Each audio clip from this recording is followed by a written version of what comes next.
Hasta ahora el gobierno del presidente Javier Milei ha mostrado poco y lo que ha mostrado es malo. Las estadísticas lo muestran. Este experimento liberal extremo sobre seres vivos, como nosotros lo llamamos desde el primer día aquí en GPS, también lo contamos. Ha encendido una máquina de fabricar pobres, ha encendido una máquina de despedir gente. No ha logrado ninguna ley importante que se sancione en el Congreso y todavía ahí anda dando vueltas la famosa ley Bases, cada vez más achicada en el Senado, y se postergó el Pacto de Mayo. O sea que hasta ahora el presidente, más allá de los insultos y los conflictos, después les vamos a hablar del conflicto absolutamente absurdo que ha emprendido con España, no ha mostrado demasiado. Sin embargo, hay que decir que la falta de coraje político del peronismo respecto del manejo de los planes sociales y de la plata de los comedores le dio un triunfo inesperado, un triunfo político inesperado e importante al gobierno. ¿Por qué les digo esto? Porque la causa que se abrió, con datos bastante amañados, pero la denuncia que mandó la ministra de Capital Humano, Sandra Petovelo, sobre la existencia de comedores fantasmas, claro, después se fue comprobando, cuando entra la Justicia Federal, que no era solamente una denuncia de una ministra, una denuncia inventada, no era una denuncia de redes, sino que tenía algún grado de sustento, y avanzaron los allanamientos. Y esta semana se conocieron los allanamientos y la vergüenza de otra vez los dirigentes piqueteros con miles de dólares. Ya en algún momento, en una dirigente, la tesorera de la corriente clasista y combativa, le habían encontrado $35.000 en la casa y balbucearon explicaciones y dijeron que no, que era una excepción, los ahorros de toda la vida. Pero esta vez en los allanamientos aparecieron, en un caso, $16.000 en un allanamiento del Partido Obrero y en otro caso del FOL, un frente no muy conocido, aparecieron como $40.000. Y entonces uno dice, che, ¿y de dónde sacan esa plata? Porque quien tiene dólares hoy por hoy, cuando las transferencias son bancarizadas, es guita negra, viejo. Es guita que negrearon, la sacaron del circuito y la utilizaron para negrear. Esto le ha dado un triunfo político inesperado al gobierno. ¿Por qué? Porque genera un descrédito sobre todo lo que fueron estos 20 años de intentar con políticas sociales frenar el descontento, la desesperación de la gente. Algo andaba mal y nosotros aquí en GPS y en América Noticias muchas veces contamos que algo andaba mal con los movimientos sociales, porque cada vez que iba un móvil y le preguntaba a cualquiera, ¿por qué estás acá? Aparecía alguien que decía, no, el compañero no puede hablar, habla con el referente. O la persona misma te decía, no hablen con el referente. Y si alguno se animaba a contestar, te decía, y vengo por el plan. O sea que esa estructura de cortar 9 de julio o ir a marchar era una estructura extorsiva, ¿sí? Algo andaba mal. Y después nosotros, en otras investigaciones, comprobamos que había venta, nos hemos cansado de hacer notas donde se veían en ferias populares, en puestos, alimentos que tenían prohibida su venta porque los distribuía Desarrollo Social. Sin embargo, aparecían en ferias populares, en puestitos para vender. Uno dice, bueno, era picardías. Bueno, no era picardía. Al cabo de todos esos circuitos complejos, había guita. Y había gente que estaba haciendo guita. ¿Cuánta plata? No se sabe. Pero todos estos desmanejos, el peronismo los conocía y los pudo haber cortado y perdió la oportunidad de cortarlos. Y le ha dado ahora un triunfo inesperado, triunfo político, por supuesto, al presidente Javier Milei. Porque además simplifican todo. El gobierno dice, bueno, era el peronismo el que... eran los movimientos sociales están vinculados al peronismo. Y la verdad que no, porque algunos son de la izquierda trotskista, otros eran albertistas, hay una infinita variedad y matices entre los movimientos sociales, pero para el común de la población, son todos piqueteros, ya está, viven del Estado. A lo largo de los años, eso que nació después del 2001, de la crisis de gobernabilidad que se llevó a Fernando de la Rúa en helicóptero, recuerden cómo nacen los planes sociales hace más de 20 años, el presidente Eduardo Duhalde, junto con la Iglesia y junto con algunas agrupaciones empresarias, dice, muchachos, distribuyamos algo de plata porque acá hay mucho hambre y no vamos a poder gobernar.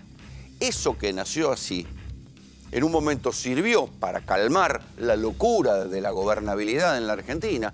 Durante los años de Cristina se lograron reducir. Muchas veces lo hemos escuchado contar a Sergio Berni, que en aquel momento era el 2 de Alicia Kirchner, que él había logrado bajar la cantidad de planes, creo que a 200.000. Y existía la asignación universal por hijo luego. Que nadie acusa, nadie critica la asignación universal por hijos, ni la tarjeta alimentar, porque son planes universales donde no hay demasiado curro para hacer. En cambio, con los otros planes sí. Y después vino el macrismo, que le dio a las organizaciones sociales, tanto a las trotskistas como a las peronistas, le dio la posibilidad de que ellos armaran los listados de las altas y de las bajas. Y ahí cobraron un poder, que es ese poder que se ve en las marchas, donde el poder de decir, bueno, si no venís, te saco el plan, si no venís, te descuento, si no venís, te pasan estas cosas, o te quedás sin el bolsón de alimentos. Los mecanismos, esta vez se conoció la cuestión de los comedores fantasmas, pero los mecanismos de dinero que se inyectan desde el Estado son tres. Son los bolsones de comida, son el dinero que va a los comedores instrumentados por movimientos sociales y los planes cooperativas, ¿no? Estos planes que crecen después, o sea, porque crecen durante el macrismo y vuelven a crecer exponencialmente, con razón, durante la pandemia, porque era una manera de darle algo de trabajo, aunque fuera trabajo trucho, a la gente que no tenía laburo. Después el gobierno de Alberto sabían que esto se había hipertrofiado, sabían que esto se había ido al carajo. Y el ministro Zabaleta pide una auditoría a las universidades para ver dónde iban la plata, si eran cooperativas o no, si existían las cooperativas. Hicieron varios intentos, pero nunca tuvieron el coraje de cortar de cuajo esto que se había convertido en un inmenso negocio que era extorsionar al Estado. Cuando uno iba a los barrios, se encontraba con cosas que evidenciaban que no estaba bien. Esto mismo que yo les conté recién. Si uno iba a la marcha, a esas marchas, y iba con un micrófono y decía, che, ¿por qué estás acá? Te decía, no, habla con el referente. ¿Sí? Y no querían contestar. Cuando vos ibas a un barrio, te encontrabas con que te cobraban una parte del plan. Y entonces la respuesta de los movimientos sociales decía, bueno, es tanto, que es una excepción, siempre hay algún vivo. Por supuesto, nosotros estas cosas las registramos así.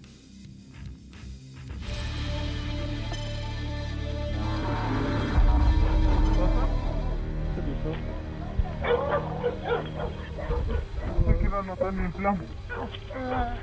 Sí, estaba trabajando y me quedé sin laburo. El plan es, ponele, es de 5.800, no creo que todo 5.400. 700, bueno. El tema es ponerle que nosotros se paga las cuotas. Las cuotas ahora son de 450. Bueno, este era el tipo de cuota que cobraban. Te conseguían un plan y te cobraban un diezmo, como quieran llamarlo. Hay una vieja tradición en los partidos marxistas, según la cual, como los partidos marxistas no reciben plata de empresas, entonces se nutren y funcionan por el dinero de sus militantes. Claro, cuando los militantes tienen trabajo, no cuando es gente que está con necesidades básicas insatisfechas, en la indigencia o teniendo que ir a pedir comida. Ahí hay algo que está mal. Gabriel Solano, dirigente del MST, en su momento dijo, sí, nosotros le cobramos el 2% a la gente, pero es un aporte solidario. Y ahí uno decía, che, hermano, es gente que está con necesidades básicas insatisfechas, no le puedes cobrar el 2% como si fuera un militante estudiantil de clase media o alguien que tiene trabajo y colabora para el partido, o como los diputados colaboran para el partido. Hay una diferencia entre una cosa y otra. Sin embargo, así funcionaba. Y ahora, fíjense que nadie quiere dar la cara, todos están muy incómodos porque no saben hasta dónde va a llegar la investigación, porque allanaron lugares del Partido Obrero donde encontraron plata negra y encontraron una cantidad de cosas que son difíciles de explicar. ¿Para qué necesita dólares?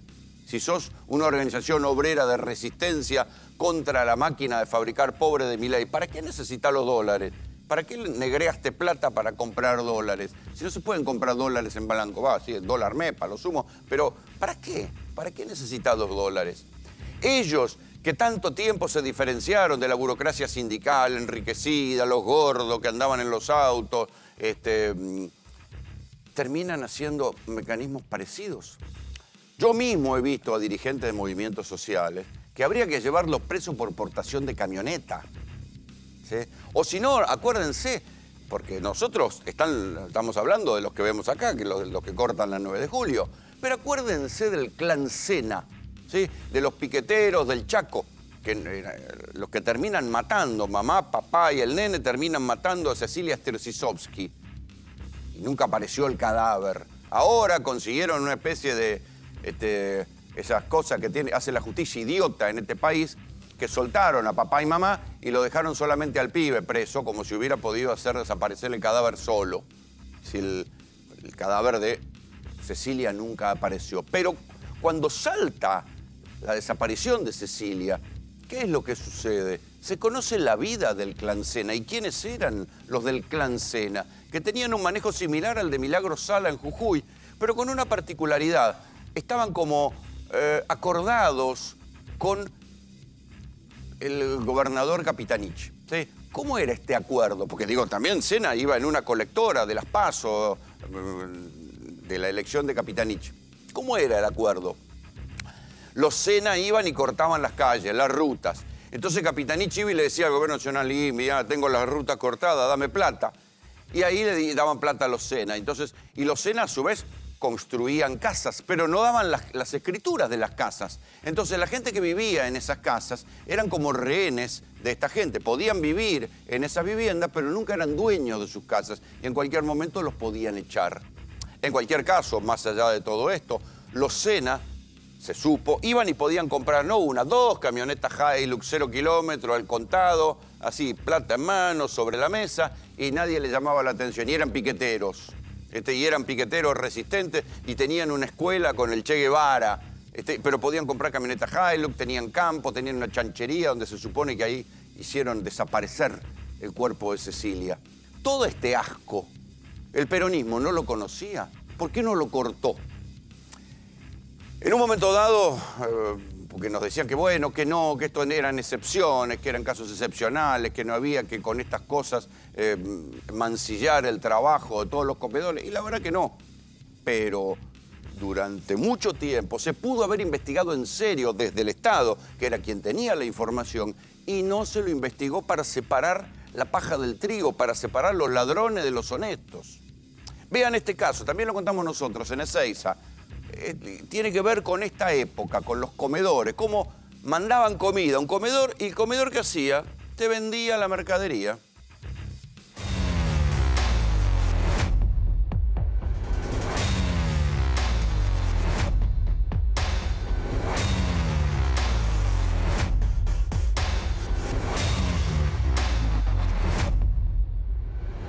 ¿Cómo anda? Hola, ¿cómo anda? ¿Bien? ¿Cuántos bolsones querés? No. Uno. ¿Uno? Son uno. Bueno, serían dos. Tres. Tres. ¿Tres uno? ¿Vara, vos querés uno? ¿Sí? Sí. Dale, dale. El nombre de la señora es Graciela Cabrera. Graciela Cabrera.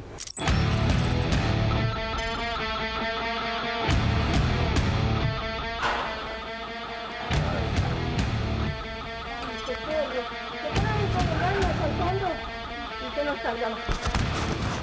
Toma. Bien. No hay 100, ¿no? Sí.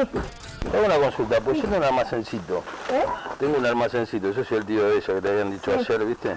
Sí. ¿Hay posibilidad de conseguir así de cantidad? Pagamos la mercadería y le preguntamos si había posibilidad de conseguir mercadería en cantidad para revender en un almacén. La señora no es que se horrorizó y dijo de ninguna manera, esta plata, esta comida para los necesitados, nada. Así funcionaba. Y esto era tan evidente que no se entiende por qué el peronismo no hizo una investigación seria para terminarlo y no regalarle ahora el gobierno de Javier Milei, que ha cortado directamente toda comida a los comedores, porque así funciona. Nos vamos de un punto del péndulo al otro. En lugar de cortar los curros, ahora cortaron la comida. Y así estamos, porque no es que la comida reapareció, no. ¿Hay comedores fantasmas? Sí, hay comedores fantasmas. Dentro del listado de comedores fantasmas hay comedores que los relevaron con mala leche y no son comedores fantasmas. También, próximamente en GPS se los vamos a contar. Pero el peronismo, cuando gobernó Alberto, por producto de las internas raras que había ahí adentro, no, en todo caso, perdió la oportunidad de terminar con este aparato extorsivo. ¿Por qué les digo aparato extorsivo? Porque se llegó al punto delirante en la Argentina por el cual el Estado argentino, un Estado pobre, deficitario, en crisis, que tenía que imprimir plata, le daba plata a las organizaciones que le cortaban la calle pidiéndole plata. Entonces, los partidos marxistas, que teóricamente se tienen que mantener con su aporte, eran mantenidos por el Estado, con la plata que le daban producto de los cortes. Le daban plata los partidos marxistas, pero también, estos eran los piqueteros opositores. Los piqueteros oficialistas, también había una ley no escrita, que me contaron varios funcionarios de desarrollo social en los tiempos de Alberto, por el cual, por cada plan que le daban, no sé, al Polo Obrero, a Unidad Piquetera, a los piqueteros duros que no estaban con Alberto, por cada plan que le daban 2 o 3 a los piqueteros oficialistas. O sea que eran socios. Los piqueteros de Unidad Piquetera conseguían un plan, había 2 o 3 para los oficialistas. ¿Quiénes eran los oficialistas? El Movimiento Evita, Juan Grabois, la Corriente Clasista y Combativa. ¿Recuerdan la Corriente Clasista y Combativa? En la causa de la jueza federal Vence, allanaron a la tesorera el año pasado y le encontraron $35.000. Casualidad o no, aparecieron los $35.000. En el caso del Movimiento Evita, era todo tan grotesco que Emilio Pérsico, uno de los dirigentes del Movimiento Evita, firmaba los planes, ¿para quién? Para el Movimiento Evita, porque él era uno de los que firmaba los planes para el propio Movimiento Evita. Ahora hay una causa judicial que ahí dormirá el sueño de los justos o no, en Comodoro Pi, pero ¿cómo políticamente el peronismo no dijo, bueno, basta de esto, esto no se sostiene más? Una vez terminada la pandemia, había que organizar esa locura. Los planes se expandieron tanto durante la pandemia que recuerden que hace poco se supo que había miles de personas que se habían ido del país, que les iba bárbaro. Sin embargo, seguían cobrando los planes porque nadie los había depurado. Entonces, pudiendo hacer, si querían tener asistencia social universal real, pudiendo hacer el IFE, como fue en su momento, el IFE llegó donde tenía que llegar y no hubo curro. ¿Por qué mantenían los planes cooperativas, con cooperativas fantasma, comedores truchos, alimentos que no llegaban? ¿Por qué mantenían eso? ¿Por qué no lo cortaron o por qué no lo limpiaron? Incomprensible. Y hay que decir que esto fue discutido adentro del gobierno. Escuchen a Cristina. El Estado Nacional debe recuperar el control, la auditoría y la aplicación de las políticas sociales que no pueden seguir tercerizadas. El Estado debe recuperar ese rol y transparentar frente a la opinión pública todo esto, porque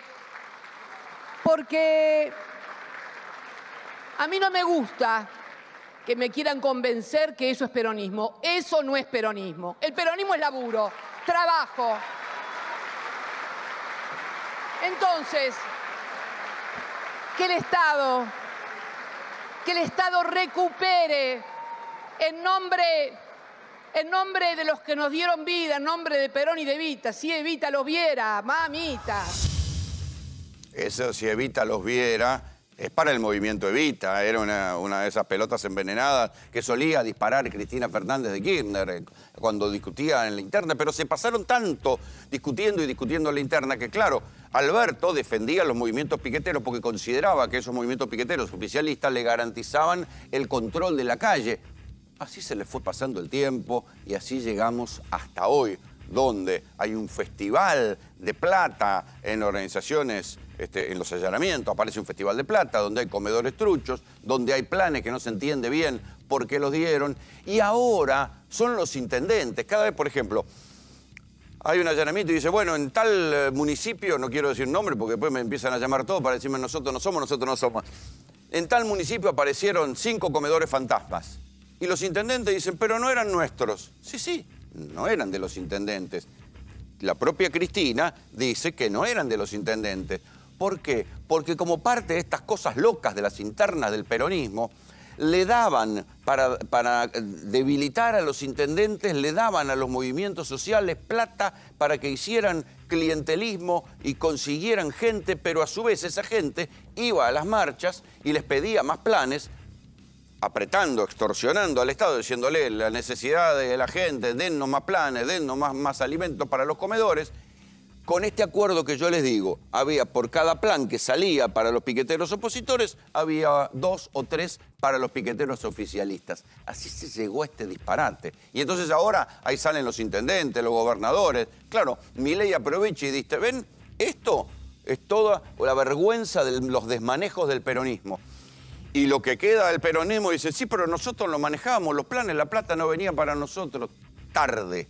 No lo cortaron en su momento y ahora a llorar al campito. Mientras tanto, porque no nos olvidamos de lo que se vive en la Argentina de hoy, las cadenas internacionales encontraron un punto que registra y condensa la miseria que se vive hoy en la Argentina. Ese punto es el mercado central. Ahí, en esos contenedores donde se vuelca la verdura podrida, ahí la gente chapotea buscando un poco de lechuga, un poco